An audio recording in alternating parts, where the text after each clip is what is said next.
sevgili izleyenler. Şu an Bayrampaşa'dayız. Arda Turan Caddesi'ndeyiz. Birazdan Arda Turan'la buluşacağız ve elimdeki İspanyol yazarın Bayrampaşa'nın Dahisi kitabının detaylarını Arda Turan'ın kendisine soracağız.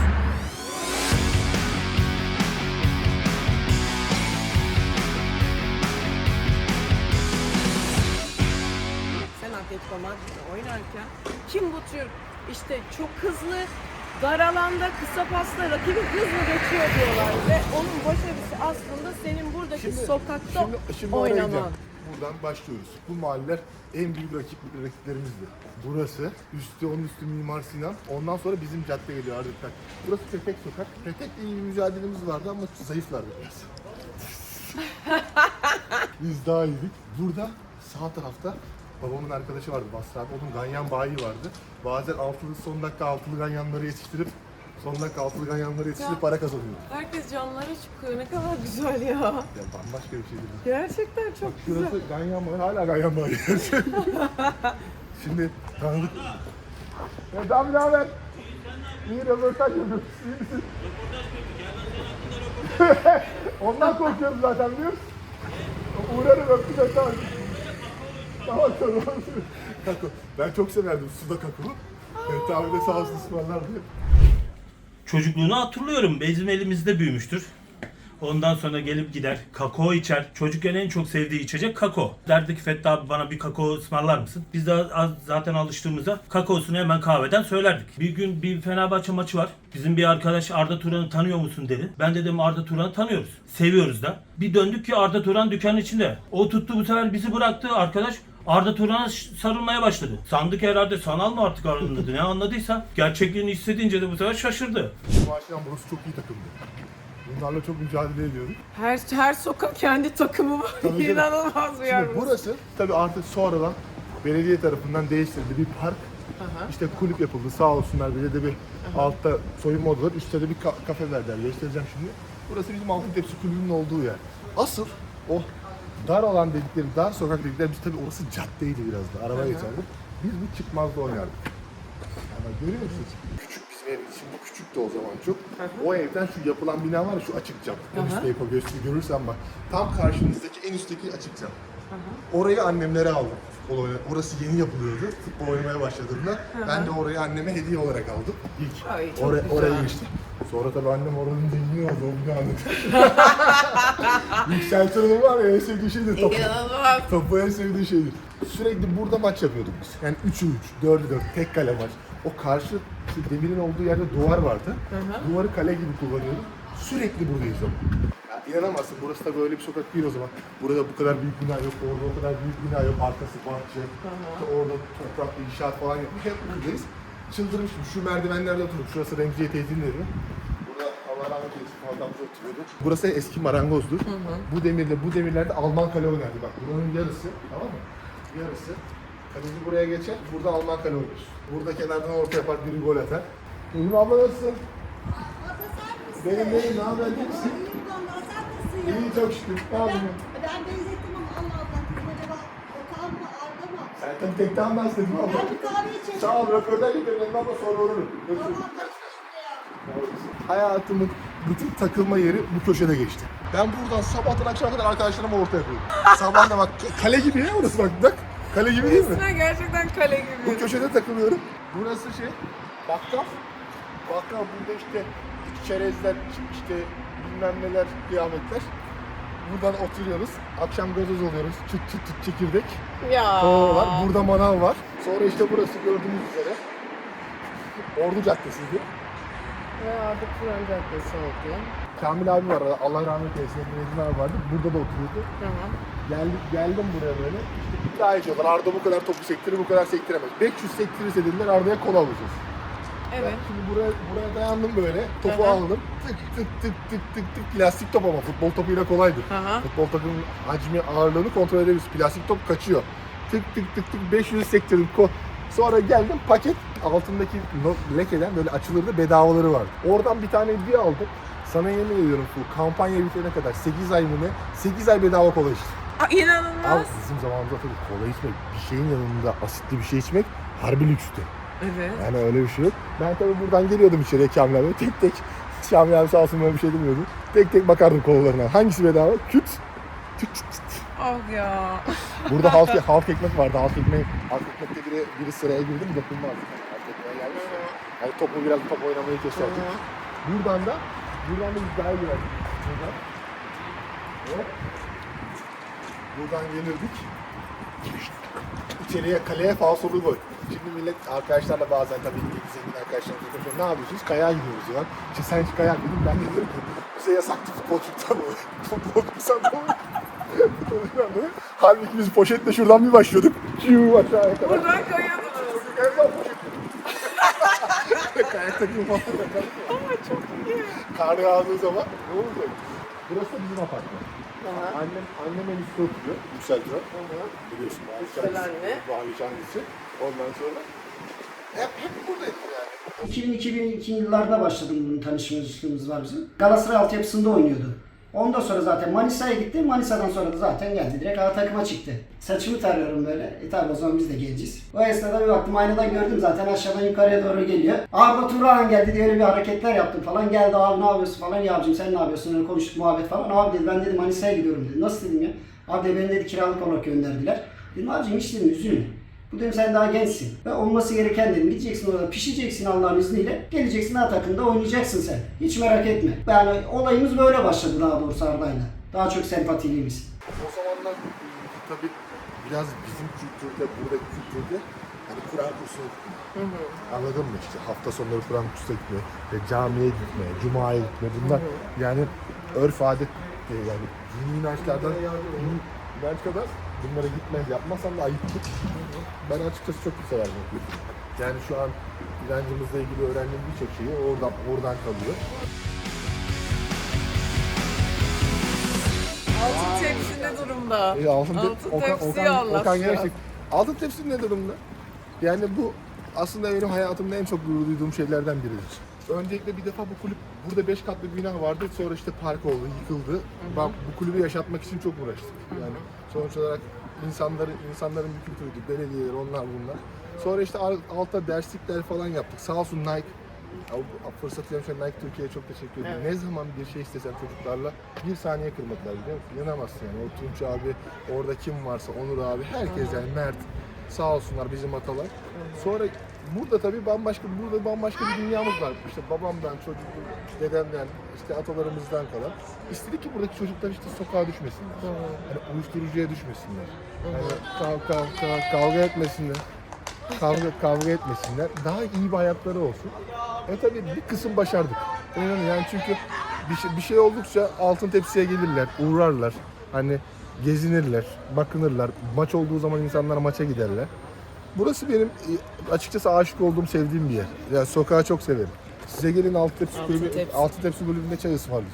Arda Turan deyince vefası ve yaptığı yardımları ve Altın Tepsi'nin gerçek bir Altın Tepsili olması çok büyük bir yardımları oldu. Kulübe özellikle halen yardımlarda bulunuyor. Buranın gençliği de ona minnettar. Şanslıyız. Arda Turan gibi bir değer Altın Tepsi'de doğup büyüyüp bize hala bir şeyler vermeye çalışıyor. O yönden dolayı çok teşekkür ediyoruz. Yani Arda gerçek Bayrampaşalı, gerçek Altın Tepsili hala burada. Hala geliyor. Hala yatırımlarını yapıyor. Yani şurada şu kulüpte çok şey onun eseridir. Yani Allah razı olsun. Buraya çok kişi kayıt için geliyorsa Arda abimiz için geliyoruz diyor. Arda'yı hep örnek görmek istiyorlar. Anneler babalar ellerinden tutup Arda'nın kulübü, Arda'nın yetiştiği kulüp deyip buraya geliyorlar yani. Bu odamız da Arda Turan'ın gençlere verdiği önemi belgeleyen bir yer diyelim. Derslerinden geri kalmasınlar diye hocalarla birebir görüşme yapılıp burada yabancı dil dersleri, yabancı dil ya da başka bir dersler hakkında eksik kalan bölümleri tamamlayalım diye kurulan bir yerdir. Bütün şu gördüğünüz araç gereçler Arda'nın alın terinde yapılmış şeyleridir. Bu gördüğünüz oda da, burası da Arda'mızın eseridir. Alın terinin eseridir diyelim daha doğrusu. Üstte soyunma malzemelerimiz, dolaplarımız, her şeyimiz burada mevcut.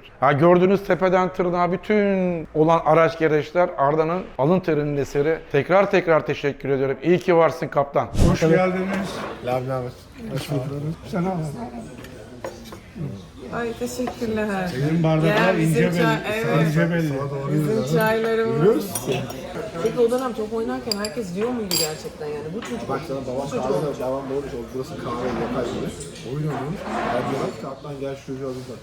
Ben o tarzımı gösterdim ya, orada top oynarken insanlar işlerini bırakıp gelirlerdi.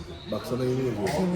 Ben küçükken çok yetenekliydim. Büyüyünce, Sen hala çok hayır, büyüyünce yetenek kayboluyor. Ya saçmalama. O hiç kaybolur mu? Ama işte o zaman belli bir iş yani. Zaten sen ilk maçı bile 18 yaşını doldurmadan çıkıyorsun Çok Galatasaray'a. tatlı bir çocuk. Kahvede takılırdım. İşte garsonluk falan küçükken babam kahve yemeği yasakladığı için kahveyi hep çok merak ediyorum. Babam işte yasak. Çünkü amcam kahveci, eniştem Allah rahmet eylesin kahveci, amcalarım kahveci. Fuat amcam kahve işi yapardı Allah rahmet eylesin. Bir de kulüp var. Bir sokakta 3 tane. Orada Çiçek'in kahvesi var, burada Sivasların kahvesi. Her tarafın kahve oyun. Ama girmek yasak. Böyle şey mi olur ya? Ya öyle şey mi Bir olur? de şişe Furko gazoz var. Çok seviyorum. Ya bu gazoz ya. Eskiden tabak şişe meyosları vardı. Evet. Ana bir de bak bu kahvelerin, bu lokallerin en güzel şeyi ne var? Seyyar satıcılar geçiyor. Lahmacun, işte sandviç arası yumurta, işte soğan, işte peynir, ekmek, domates. Ya bunların bir tadı olur.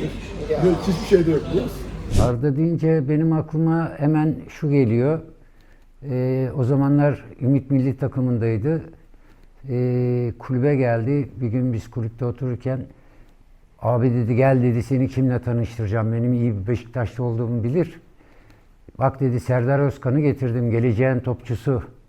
Beşiktaş'ın topçusu diye geldi tanıştırdı. Birer çayımı içtiler. Bu güzel bir anıydı benim için.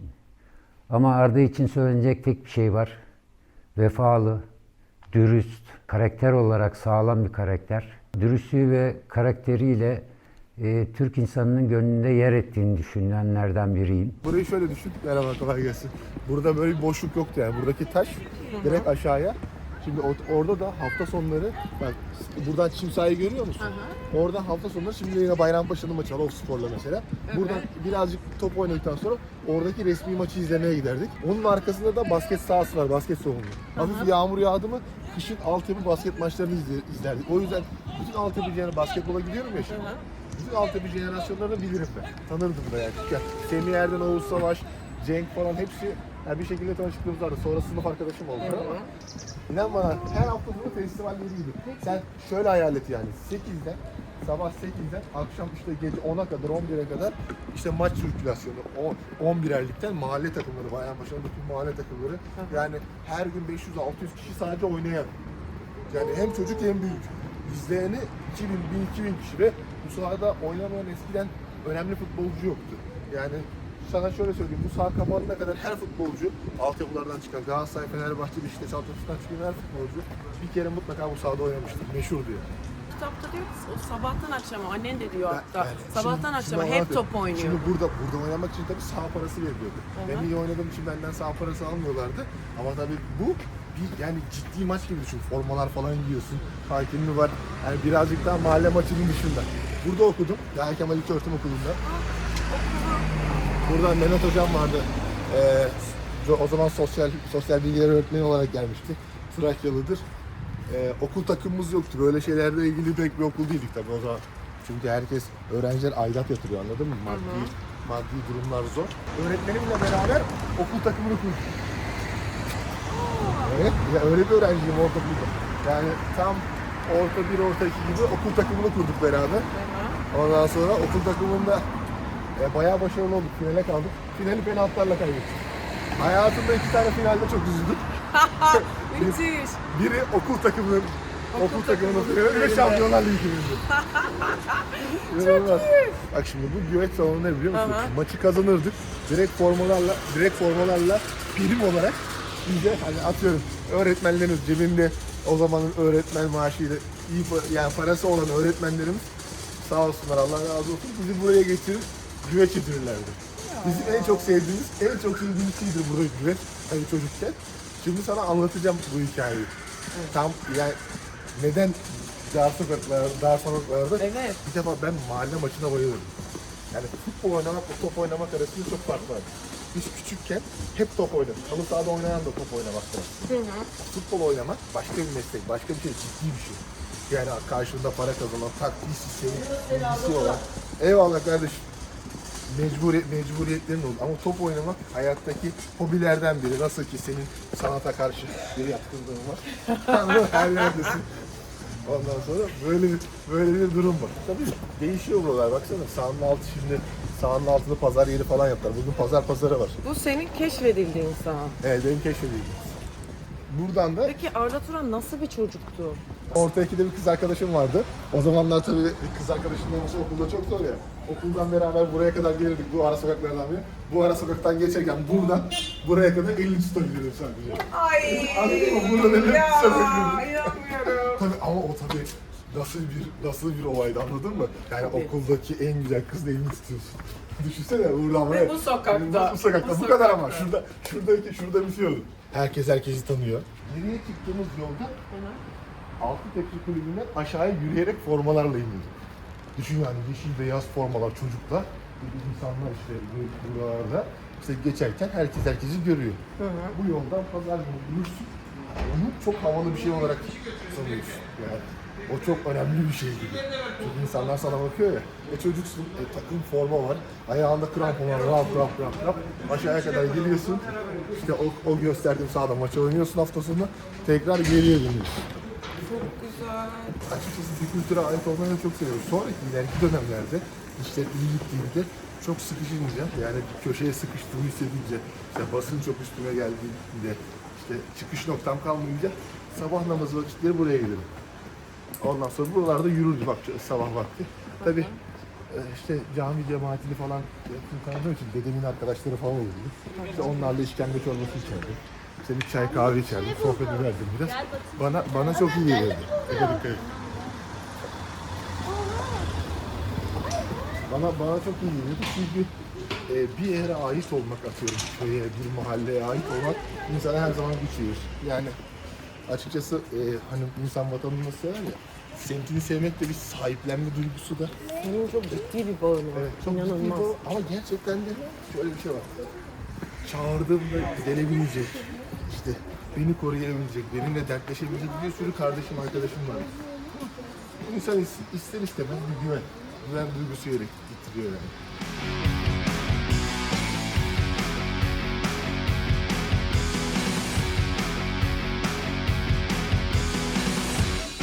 Bize yaptığın yardımların ve altın tepsiye gösterdiğin önemin için çok teşekkür ediyoruz. Çok da minnettarız. Türk insanının gönlünde yer ettiğini düşünenlerden biriyim. Onu çok seviyoruz. Hani her şeyi gönlünce olmasını, inşallah güzel bir teknik direktör olursun. Tek temennimiz bu Bayrampaşa olarak. Dostum eğer bir gün yolun buralara düşerse bakkalda sandalyen hazır, kakaon da hazır. Buyur gel kardeşim beraber içelim. Merhaba, ben Funda. Her bölüm farklı kişilerin hayatlarına konuk olacağız. Üstelik farklı şehirlerde. Grafiti turları var. Onlardan alın ve geçmişten günümüze Şurası Ganyan var, hala Ganyan var. Vadik Sevin Atasoy'dan başkası değil bahsettiğim. genelde herkes Times Square'e gelir ama esas New Yorker'lar asla buraya gelmez. Nereye gideceğimiz aslında bizim için de sürpriz. Nasıl bir olaydı, anladın mı? Yani okuldaki en güzel kızla elini tutuyorsun. Bak geldi bile. Miami'ye ilk defa geliyorum. Hayatımda 2 tane finalde çok üzüldüm. Biri okul takımının, biri Şampiyonlar Ligi'nin. Funda Karayel'le isim, şehir.